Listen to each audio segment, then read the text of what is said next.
जी दिल दे टोटे चेक कर रूसी बुलारस 80-79 मॉडल नवे मॉडल के तब्दील किया गया। तो यदी परफॉर्मेंस में चेक कर गारा बना रहे मशीन का इट्टा की मशीन का। उस तो बाद ये गाणी बनी पई है माशाल्लाह चेक करो इट्टा कड़ियाँ जाएगियाँ।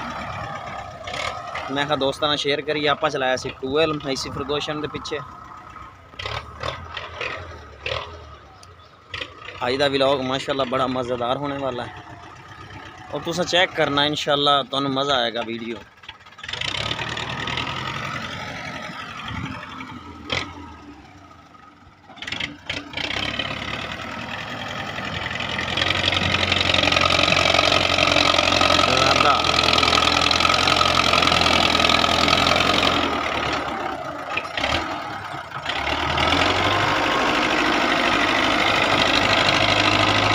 ये जी गारा खिंच के इन्हें पहले कराने परली साइड तो इत्थे लिया मशीन के सामने सामने मशीन पई आ।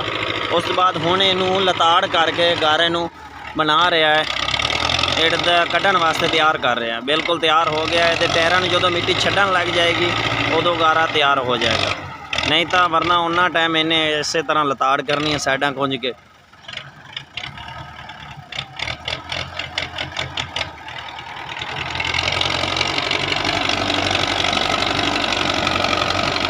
बड़ा जोर शोर वाला काम है। ये रूसी के अलावा कोई ट्रैक्टर मशीन नहीं चला सकता क्योंकि रूसी उच्चा होंदा तलवी साइड के गारे दे फसदा नहीं काम चल जाता।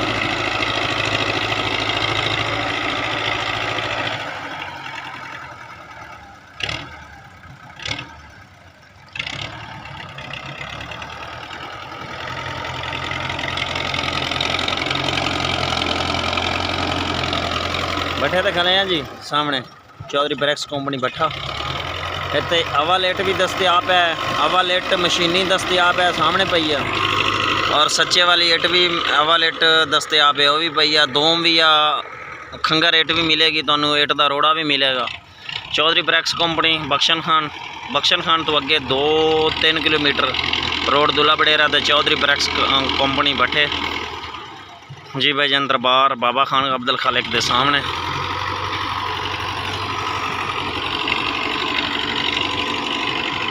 वीडियो अच्छी लगी तो चैनल को सब्सक्राइब करो बेल आइकन प्रेस कर दो। इस मशीन को चेक करो। मशीन वास्ते 75 ट्रैक्टर आ रहा जी जिन्हें चलानी है मशीन। ट्रैक्टर भी तुहानू दिखाया जाएगा।